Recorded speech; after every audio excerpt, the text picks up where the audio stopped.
Okay, so now we can look at the muscles of the forearm. We've got brachioradialis, which runs here, marked A, and it has an insertion point here at the styloid process of the radius. It's also got an origin at the lateral supracondylar ridge of the humerus, and it's a flexor of the elbow joint. It's the main one, and it aids in supination.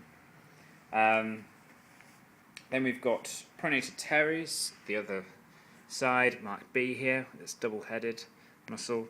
That has an insertion on the lateral surface of the radial shaft, and it's also got an origin on the proximal side of the medial epicondyle of the humerus. And that's a pronator, but it's the weaker one of the two main pronators. And it's also a weak flexor of the elbow. We've then got biceps brachii over here.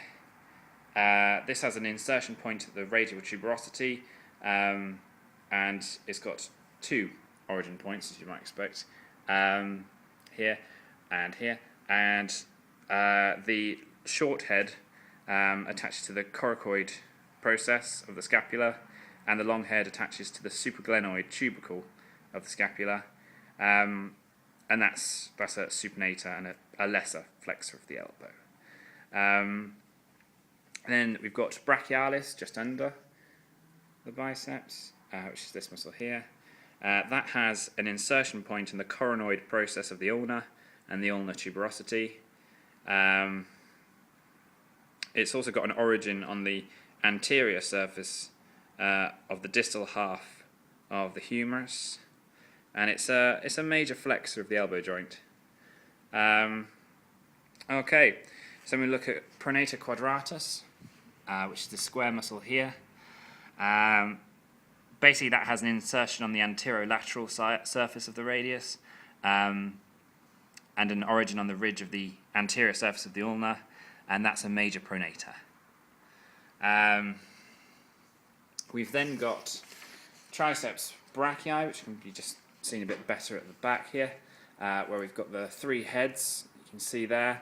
That has an insertion point at the olecranon process of the ulna, and the origins, you've got the lateral head, which has its attachment point at the upper half of the posterior humeral shaft, a medial head which has got an attachment point just proximal to the trochlea, and a long head which is attached to the infraglenoid tubercle of the scapula, just there.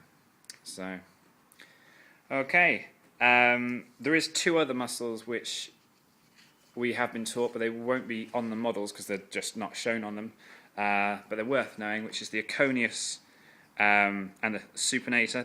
The aconius, that main action is just in assisting in extension, but we won't really be tested on that again.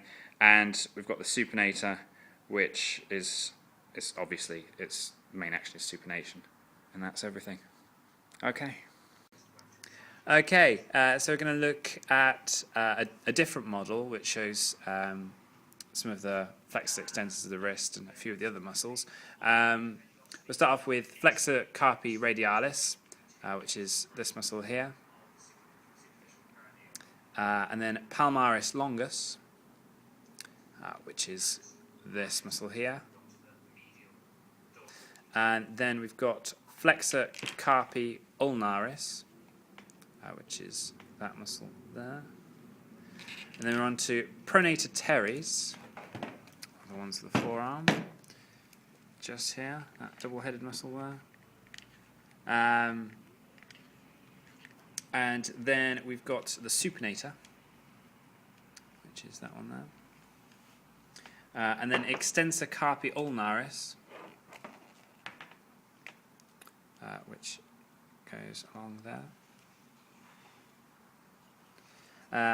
And then extensor carpi radialis brevis, and extensor carpi radialis longus are not there, but they would be in this section here. Okay, and the only other thing which we can really see properly is brachioradialis, which you can just see a small section of there. Okay.